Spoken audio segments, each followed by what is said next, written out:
I've been asked by multiple people on my take on this chaos that's going on in our country. And I've had so much to say, so much emotion built up, but I really didn't know how to express it. To be honest, I still don't. But I jotted down some notes and I wanted to share with you guys. We were brought into this country to be used and abused. We were ripped from our culture, taken from our religion, and stripped of our names. We had no identity. We were objects, machines to be used at will. We were property. Fast forward, and we're completely divided. They told us we had cognitive disabilities that would never allow us to be as intellectual as a white American. We weren't afforded the same educational opportunities, healthcare opportunities, housing opportunities, job opportunities, food opportunities as white Americans. They told us that we weren't even worthy enough to walk through the same door as them, so we have to go through the back. We couldn't even drink out of the same drinking fountains or even go to the same public bathrooms. Fast forward, and we fit the description. We can't walk on the same side of the street without a white person crossing the street to avoid us. We can't enter a store without workers following us the whole time. We can't get a job because our natural hair is too eccentric.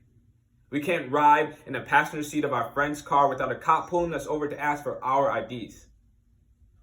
Fast forward, and we are the enemy. We can't take a knee without losing our jobs. We can't peacefully protest without being tear gassed in the streets. We can't hold up signs outside of businesses without getting run over. We can't advocate for our people without being labeled as just an athlete. Fast forward, and we are dead. We can't walk home at night without being killed. We can't get a simple traffic ticket without being killed.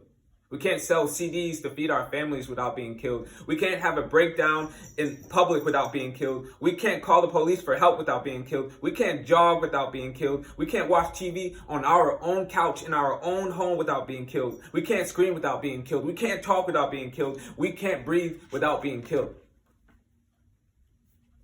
Every day that I step out of my own home, I have to go through a checklist. Are my pants up high enough? Are my clothes too intimidating? Never walk with my hands in my pockets. Never wear a hoodie at night. Never drive a mile over the speed limit. Always use my turn signals. Stay visible in every store that I enter. Never raise my voice. Try my hardest never to come off as a threat. Make it home to my family.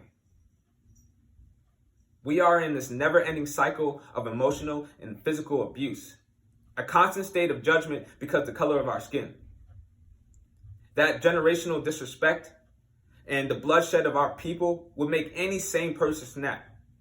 You can only watch the blood of your people fill the streets of this country for so long before taking action. The only way I could put it in perspective is if your great-grandmother was driving at night and was hit by a drunk driver and was killed and nothing happened. Then years later, that drunk driver has a kid and he drinks and drives and he kills your grandmother while she's driving at night and nothing happens. Then years later, that kid has a kid and he drinks and drives and kills your mother while she's driving at night and nothing happens. And so you have enough of this endless cycle and you demand justice for your family. And the only thing that the cops can tell you is stop driving at night. For the white Americans who are outraged at the slaughter of African Americans, but aren't really sure on how to help the cause, I ask of you to be a voice, to scream when we lose ours, to raise your hand when ours are cuffed behind our backs, to walk when we are too tired and we collapse, not to carry the weight for us, but to carry the weight with us until justice is served. And for my people, I know you are hurt and beaten down and past your breaking point. I know the weight of it all is so crushing. But violence, destruction, and terror is not the answer. A gun, a baseball bat, a brick is not your strongest weapon. Because it is when we are spit in the face that we grab a napkin and we wipe it off. It is when we are pushed down that we get back up and keep walking.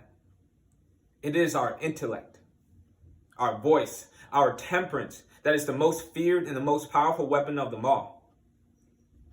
We cannot do this all alone. It is only together as a country, that we will stop the wheel and remold the system. Thank you.